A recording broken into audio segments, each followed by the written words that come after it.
Stitchers, it's me, Suzanne, at home.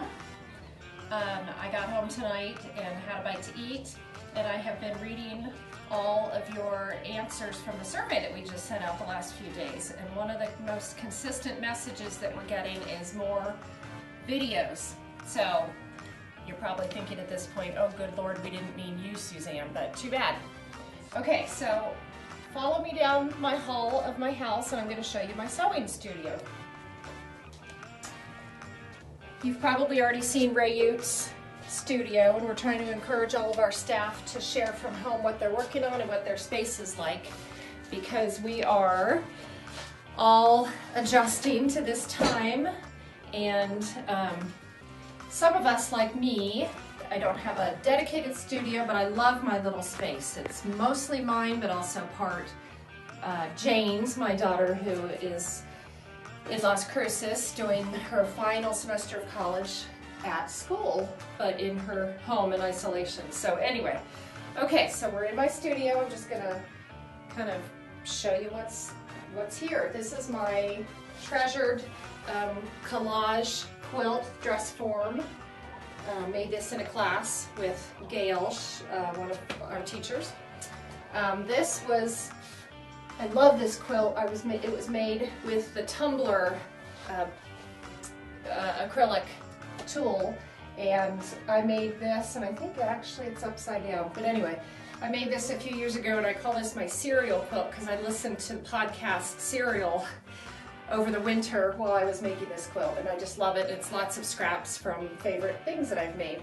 Here's my tiny little sewing desk. Here's my IKEA table, my machine. The serger is usually at the store, but I brought it home to work on some things because when I'm at the store these days, I'm answering calls and emails and fulfilling online orders. Projects, so I'm working now on, I'll just show you a glimpse of the fabric. A tank top, one of our patterns. And, sorry, I've put the pattern over here. This is called the Greenwood tank. And I've made one of these already, and with warmer weather coming, I am excited to make summer clothes. My husband, who's filming this, closed the blinds for light, but I'm going to open them again because this is my favorite thing about this room, is the light that comes in. And it's about 7:30 now, but in the afternoon, when I usually take Sundays off and I'm here, the light just pours in and I love it.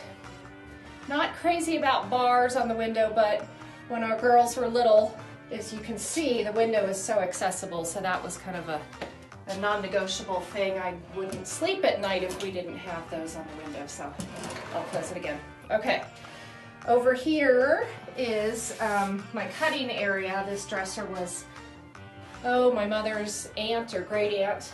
And when my mother passed away, this was a treasured piece of furniture that I inherited from her, so this now serves as my cutting table. Because this is Jane's room, there's also her things here, and that's okay.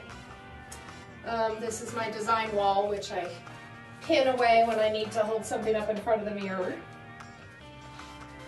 These are my treasured patterns, most of them garments, because if you know me, I'm mostly a garment sewer, but I'll pour through these now and then to pick out my favorite garments that I make and make them over and over again. Now we're in Jane's. Here's Jane's, her school books, her memorabilia from high school, her closet. We can just kind of gloss over that. And then this kind of serves as my, I don't know, everything. This is a big piece of furniture that a friend passed down to me, so I've got interfacing in here and some projects that I'm working on, and just overflow of accessories and my evening glass of wine. Oh, one last thing and then we'll wrap this up. I talked about these tank top that I'm working on. Here is, this isn't a tutorial, but here's something else that I'm periodically doing. Scraps, stash busters. We're talking a lot about that during this time because so many of you have fabric at home.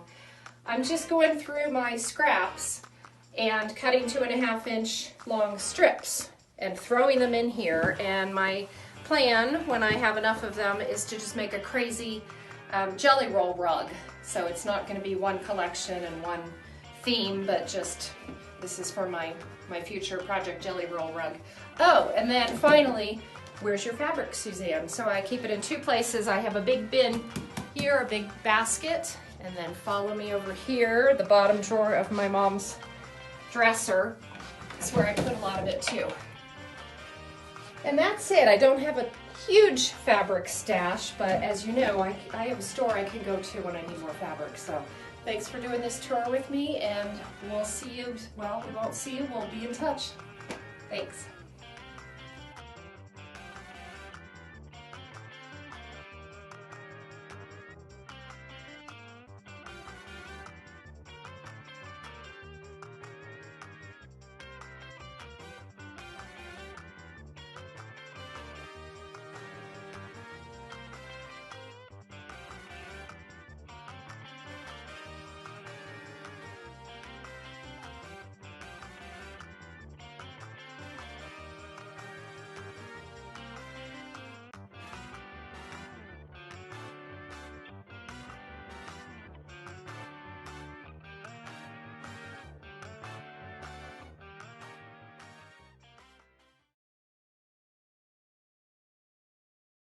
Have a dedicated studio